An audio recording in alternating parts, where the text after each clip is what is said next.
Look, how big an offer is this? Is this an offer of substance in your analysis, or is this just trying to sort of counterattack Macron having them turn up at the G7 in the first place? Yeah, it's a very interesting question, like the kind of purpose with which Donald Trump made this statement. But I think he's made this kind of statement before in the past, and I think this is one issue that Iranians generally have, is that they don't know whether to take what he says seriously, because he can change his rhetoric, again, depending on where he is, what the kind of circumstances in the background are. But I think today, looking at some of the front pages on the newspapers in Iran, there seems to be a bit of a shift. I saw one very striking front page on one of the leading reformist newspapers asking the question, will Rouhani meet Trump?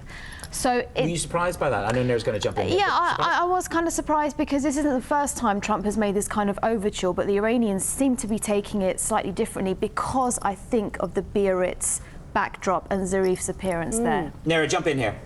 Golnar, how likely is an actual Trump-Rouhani meeting? I mean, first of all, it would be the first in 4 decades that we'd see a meeting of that kind, but there's also a process, isn't there? It's not just a question of setting up the meeting.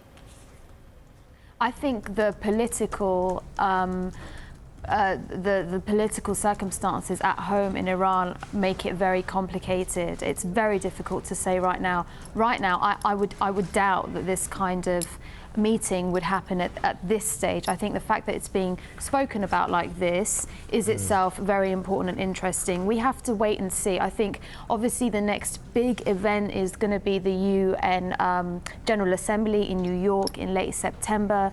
All eyes will probably be on, whether there's going to be any kind of meeting at all. But what I can say for certainty is that the Iranians are not interested in a photo op. That's definitely what they don't want. They don't see themselves as North Korea in this situation by any stretch. And I think that's precisely what the administration in Washington does want. They do want the optics looking ahead to the 2020 elections. Well, there's certainly policy hawks within that administration which probably won't want this to progress even to a photo op.